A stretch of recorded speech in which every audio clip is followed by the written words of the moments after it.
The one essential tool in your tool belt post-COVID.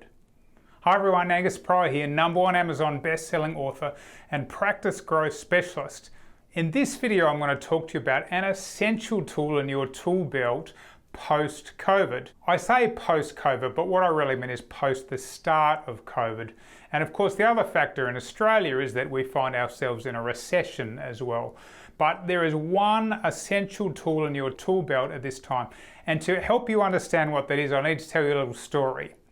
You know, recently I was running a training session and I asked all of the people in the audience, this is of course Zoom, to type in a number of the amount of cases that they have where patients hadn't gone ahead, and if they could figure out what the dollar value of that is.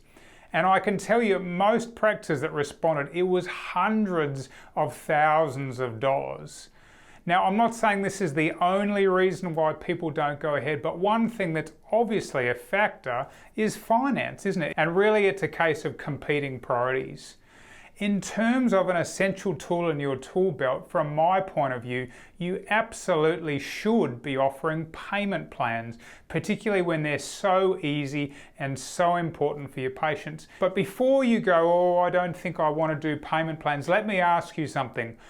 For those hundreds of thousands of dollars of treatment that you have ready to go that people have not gone ahead, you know, even if you lose a few percent in a payment plan, would you rather have 98% of a lot or 100% of nothing?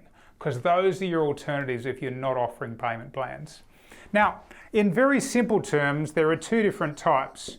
You have pre-approved, pre-approved, such as zip pay and afterpay, and basically the way that they work is that the patient goes and gets approved and they're fine. The problem with them is they tend to be lower value, you know, a few $100, maybe $500, maybe up to $1,000.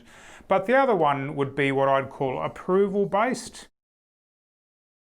And if that's the case, they can go much, much higher. In fact, they can cover just about any treatment you like. A very simple approval-based one that you can look at is the National Dental Plan. If you've got dental for windows, the truth is that's already there. All you've got to do is switch it on. It doesn't cost you anything. And importantly, if you're using a system like that, you'll get paid fairly quickly, and it's non-recourse, which means it's up to you get paid, and then it's up to the provider to go chasing people if it turns out that they stop paying.